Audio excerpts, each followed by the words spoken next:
નમસ્કાર ખેડૂત મિત્રો, હું રમેશ રાઠોડ, વિષય નિષ્ણાત પાક સંરક્ષણ, કૃષિ વિજ્ઞાન કેન્દ્ર ગીર સોમનાથ. ખેડૂત મિત્રો, આજે વિડીયોની અંદર એક નવીનતમ વાત કરવી છે અને આમ તો ઘણા સમયથી એની ચર્ચાઓ પણ ખૂબ થાય. પ્રાકૃતિક ખેતી કરતા ખેડૂતો આનો ઉપયોગ પણ કરતા હોય છે અને આજે જે વાત કરવી છે મારે વાત કરવી છે ગૌમૂત્રની. દેશી ગાય અથવા ગીર ગૌવંશના આપણે ગૌમૂત્રનો ઉપયોગ ખેતીમાં કઈ રીતના કરી શકીએ, આ ગૌમૂત્રની અંદર કયા કયા તત્વોનું પ્રમાણ હોય, ખેતીમાં એનાથી શું ફાયદો થાય અને વાપરવાની વૈજ્ઞાનિક પદ્ધતિથી કઈ રીત હોય, એની સવિસ્તારથી આજના વિડીયોની અંદર ટૂંકામાં મારે ખૂબ વાત કરવી છે મિત્રો. તો મારી ખાસ વિનંતી છે કે વિડીયો પૂરેપૂરો જોજો અને આ અખતરો, આ એક ખૂબ સારી બાબતને, આ ગૌમૂત્રનો ઉપયોગ ખેતીમાં આપણે કેમ કરતા થઈએ એ વિષયમાં પણ આવતા દિવસોની અંદર મંથન કરવાનો સમય છે. તો મિત્રો, આજે સવિસ્તારથી એની વાત કરવી. વાત શરૂ કરવી પહેલાં આપ સર્વને ખાસ વિનંતી કે મિત્રો, મારા વિડીયો તમને જો રેગ્યુલર ન મળતા હોય તો ખાસ આ યુટ્યુબ ચેનલને સબસ્ક્રાઇબ કરી લો, ઘંટડીના બટન ઉપર ક્લિક કરો અને ત્યારબાદ ઓલ નોટિફિકેશન કરી નાખો, એટલે તમામ પ્રકારના વિડીયો તમને સમયસર મળતા થાય અને આખી વૈજ્ઞાનિક પદ્ધતિની માહિતીઓ પણ તમને મળે. ત્યારબાદ વિડીયો પૂરેપૂરું જોવાનું રાખજો. પૂરેપૂરો વિડીયો જોયા બાદ આ વિડીયોને લાઇક, જો તમને ગમે તો લાઇક આપી દેજો અને ત્યારબાદ વિડીયો શેર કરીને બીજા મિત્રોને પણ જાણ કરી દેજો. મિત્રો, સૌપ્રથમ વાત આવે ગૌમૂત્રની. આમ તો આદિકાળથી, કૃષ્ણકાળથી જ્યારે આપણી ખેતીની શરૂઆત થઈ ત્યારથી આપણે ગીર ગાય અથવા દેશી ગાય કે ગાય વંશને ખૂબ પૂજનીય માનીએ છીએ. એની અંદર 33 કરોડ દેવતાઓના વાસની વાત કરતા હોઈએ. તો એનો અર્થ એવો થાય કે એની અંદર જે શક્તિઓ રહેલ છે, ગાયનું ગૌમૂત્ર, ગાયનું ગોબર, ગાયની છાશ, દૂધ, ઘી, માખણ, આ દરેકની અંદર ક્યાંક ને ક્યાંક એવા તત્વો છુપાયેલા છે અને એટલે જ કહેવાય છે કે 33 કરોડ દેવતાઓનો વાસ છે, 33 કરોડ રૂપી સૂક્ષ્મ જીવાણુ આ ગાયના શરીરની અંદર છે, એટલે પવિત્ર છે, પૂજનીય છે અને એટલે જ આપણે માતા તરીકેનું એને બિરુદ આપીએ છીએ.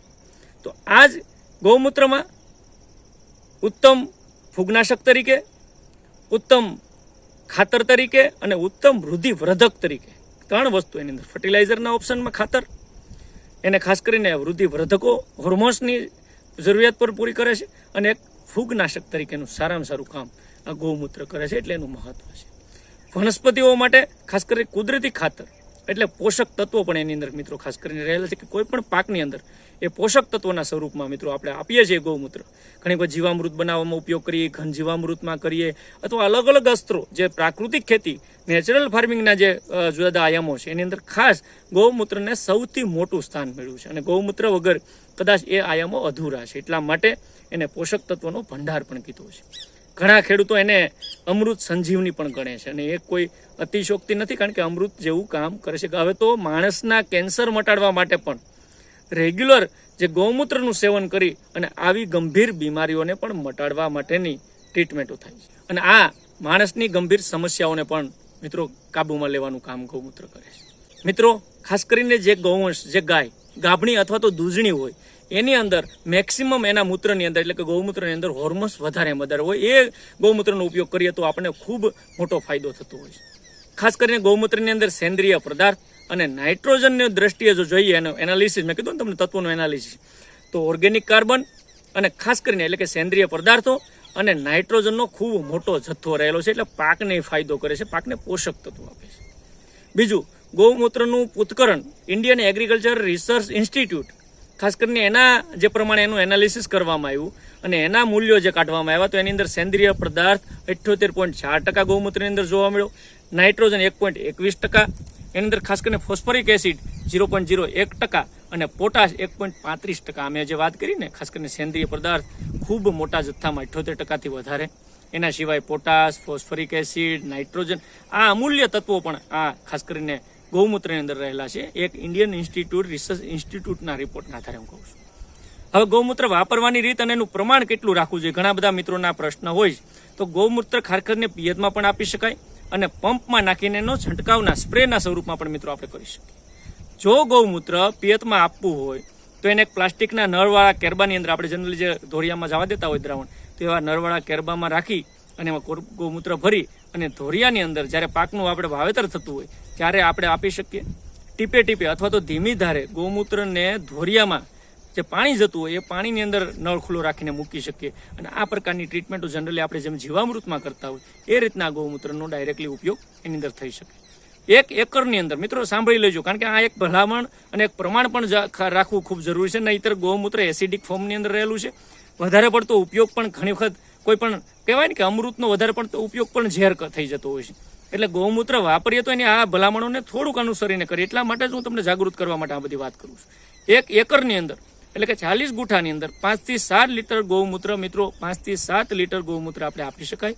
અને છંટકાવ કરવો હોય તો એક પંપની અંદર 250 થી 300 ml ગૌમૂત્રનો મિત્રો શરૂઆતના સ્ટેજે આપણે છંટકાવ કરી શકીએ. ફરી કહી દઉં, 1 એકર એટલે 40 ગુઠા, 16 ગુઠાના 2.5 વીઘાની અંદર 5 થી લઈને 7 લીટર એટલે 16 ગુઠાના વીઘે લગભગ અંદાજિત 2 લીટર જેટલું ગૌમૂત્ર પાણી સાથે જવા દઈએ. અથવા પંપ દ્વારા કોઈ પણ પાકની અંદર કોઈ પણ સ્ટેજે છંટકાવ કરવું હોય તો 250 થી 300 ml નો છંટકાવ પંપની અંદર 15 લીટર પાણીમાં આપણે કરી શકીએ. બીજું, ગૌમૂત્રનો છંટકાવ હંમેશા સવારે 10 વાગ્યા પહેલા અને સાંજે 4 વાગ્યા પછી જ કરવો જોઈએ. ઘણી વખત બપોરના સમયે વધારે પડતા ટેમ્પરેચરની અંદર એની આડઅસર પાકની અંદર થવાની શક્યતાઓ રહેલી છે મિત્રો. તો ખાસ કાળજી રાખીએ કે ખાલી ગૌમૂત્ર જ આપણે ઉપયોગ કરવું છે. આપણે ઘરે ગાય બાંધેલી છે, આ ઘટકો બનાવો, જીવામૃત, ઘન જીવામૃત, બીજામૃત, આ બધું જ બનાવો તો ખૂબ ઉત્તમ છે. પણ જે મિત્રો ખાલી ગૌમૂત્રનો ઉપયોગનો પ્રશ્ન કરતા હોય એના માટે આ ખાસ મેં તે ભલામણ કરી કે છંટકાવના સ્વરૂપમાં દરેક પાકોની અંદર આપણે જીવાત નિયંત્રણ આગળ પણ આવ્યું હતું, એક એન્ટી ફંગલ, એક હોર્મોન્સ, એક ખાતર, આ બધી જ અવેજીમાં આ ઉપયોગ કરી શકાય. નજીવા ખર્ચે પાકનું સારું ગુણવત્તાવાળું રેસિડ્યુલ ફ્રી કોઈ કેમિકલની આડઅસર વગરનું પાકનું ઉત્પાદન લેવું હોય તો આ ઉપયોગ ખાસ મિત્રો કરવો જોઈએ. ગૌમૂત્ર વાપરવાના ફાયદા ક્યાં છે? કારણ કે અંતે આપણે એ પણ એક સમજવું અને જાણવું ખૂબ જરૂરી બની જતું હોય છે. તો ગૌમૂત્ર ખાસ કરીને મેં અગાઉ પણ કીધું છે, પાકને પોષણ આપે, પાકની ગુણવત્તા અને ઉત્પાદકતામાં વધારો કરે છે. અલ્ટિમેટલી જે આપણો ગોલ છે, આપણો એમ છે એગ્રીકલ્ચરની અંદર કે ખેતીમાં, કે કોઈ પણ પાકને પોષણ મળે તો એ ખાસ કરીને એની ગુણવત્તા, કારણ કે આની અંદર કોઈ કેમિકલ નથી, કોઈ ઝેર નથી, આ તો એક કુદરતી રીતે મળેલા સોર્સમાંથી અને એની અંદર જે રહેલું મેં કીધું હોર્મોન્સો અથવા અલગ અલગ તે તત્વો છે એ તત્વોનો ખેતીમાં ઉપયોગ કરી અને ખાસ ગુણવત્તા અને ઉત્પાદકતા આપણે મિત્રો આપણે વધારી શકીએ. જમીનજન્ય ફૂગના જે રોગ લાગે છે અને એનામાં ખાસ કરીને ઉધઈ જેવી જીવાતો લાગે છે એમાં પણ આ રક્ષણ આપે છે. જે મિત્રો કેમિકલ ન વાપરવા માંગતા હોય, એનો ઓપ્શન ગોતતા હોય તો એના માટે ખાસ મારી ભલામણ છે. ટર્માઇટ એટલે ઉધઈ જેવી જીવાતો હોય, જમીનજન્ય જે સુકારો, જમીનજન્ય ફૂગના પ્રશ્નો આવતા હોય, ઘણી બધી પ્રકારની ફૂગ જે અલગ અલગ પાકોમાં ધાણા, જીરું, વરિયાળી, ચણા અથવા અન્ય ઘઉં અથવા ચોમાસાના પાકો, ઉનાળાના જે પણ પાકો છે તમારા, દરેક પાકોની અંદર દરેક સિઝનની અંદર આ મિત્રો વાપરી શકાય. અને જમીનજન્ય ફૂગના જે રોગો છે એને નાશ કરવામાં પણ આ ગૌમૂત્ર ખૂબ અગત્યનું અને મહત્વનું છે. ગૌમૂત્ર જમીનમાં જે ક્ષારો છે, જમીનની અંદર રહેલા ક્ષાર એ દૂર કરવામાં પણ મહત્વનો ભાગ ભજવે છે. એટલે ક્ષારયુક્ત જમીનો, જેને ક્ષારનું પ્રમાણ વધારે હોય, જેને જમીનના ને પીએચ વધારે હોય, એ લોકોએ પણ ખાસ કાળજીપૂર્વક રીતે એના ભલામણ પ્રમાણેનો ડોઝ રાખીને જો ગૌમૂત્રનો ઉપયોગ ખેતીમાં જમીનની અંદર પીએચમાં કીધું એમ ટીપે ટીપે આપવામાં અથવા તો સ્પ્રેઇંગના સ્વરૂપમાં. અને ઘણા સાથે કોમ્બિનેશન પણ કરી શકાય, દૂધ ગોળ પ્લસ ગૌમૂત્ર કરી શકાય. સામાન્ય તમે કોઈ પણ દવાનો ઉપયોગ જ્યારે કરતા હોય સિમ્પલી આપણી પ્રાકૃતિકો, એની અંદર પણ ગૌમૂત્ર ભેળવીને છાંટી શકાય. બાગાયતી પાકોની અંદર આંબાની અંદર પણ આનો ઉપયોગ મિત્રો કરી શકાય. મેં કીધું ખુલ્લા ખેતરના પાકો, શાકભાજીના પાકો, ધાન્ય, કઠોળ, આ બધા જ પાકોની અંદર ખૂબ સારી રીતે આપણે ગૌમૂત્રનો ઉપયોગ મિત્રો કરવો જોઈએ. અને એટલા જ માટે મને એવું લાગ્યું કે આ એક નજીવા ખર્ચ જે આપણે ખાસ કરીને માર્કેટની અંદર અઢળક પ્રોડક્ટો, અઢળક કેમિકલો, અઢળક ઝેર લઈને જે પૈસાનો ખર્ચ કરીએ છીએ, તો એવું ન થઈ શકે કે આપણે ઘરે જાતે જ આવી બધી જે વસ્તુઓ રહેલી છે એનો જ ખેતીમાં ઉપયોગ કરીએ, એક પણ રૂપિયાનો ખર્ચ ન થાય અને આપણી જમીન, આપણી પર્યાવરણ, આપણે પાક અને આપણી તંદુરસ્તી બધું જ જળવાય.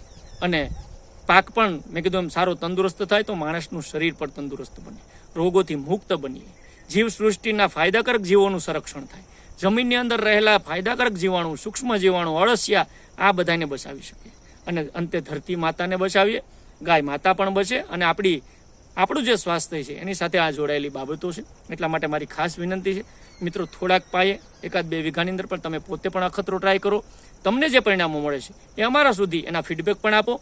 આવતા દિવસોમાં જે પણ સુધારા વધારા કરવાની આવશ્યકતા હોય એ કરી અને સાથે મળી અને ખેતીને ઝેર મુક્ત કરીએ, ખેતીને ટકાઉ બનાવીએ અને સારી ખેતી, સારી ઉત્પાદકતા, સારી પ્રોડક્ટ, ગુણવત્તાવાળી ખેતી કરી અને આપણી ખેતી અને ખેડૂતને મજબૂત કરવાના અભિયાનની અંદર મિત્રો આપણો પણ સાથ અને સહકારની જરૂર છે. તો આપ પણ આ વિડીયો પૂરેપૂરો જે જોયો છે બદલ તમારો પણ ખૂબ ખૂબ આભાર માનું છું. એટલાથી કામ નથી પતી જતું, આપણે 10-15 લોકોને પણ જાગૃત કરવા છે. દરેક લોકો આવું બીડું ઝડપે પોતાના ગામમાં 5-10 લોકોને આવી પ્રકારની ખેતી, પ્રાકૃતિક ખેતી કરતા કરે તો મને લાગે આવતા દિવસોમાં ખૂબ સારો એક સમૂહ, સારી ખેતી અને સારું સ્વાસ્થ્ય સાથે આપણે જીવી શકીએ. બસ એટલી જ વાતો સાથે આજના આ વિષયની અંદર જે પણ ગૌમૂત્રને લગતી મેં તમને વાતો કરી છે એ અપનાવવાની કોશિશ કરજો. તમે અંત સુધી વિડીયો જોયો બદલ ખૂબ ખૂબ આભાર, ધન્યવાદ, થેન્ક યુ.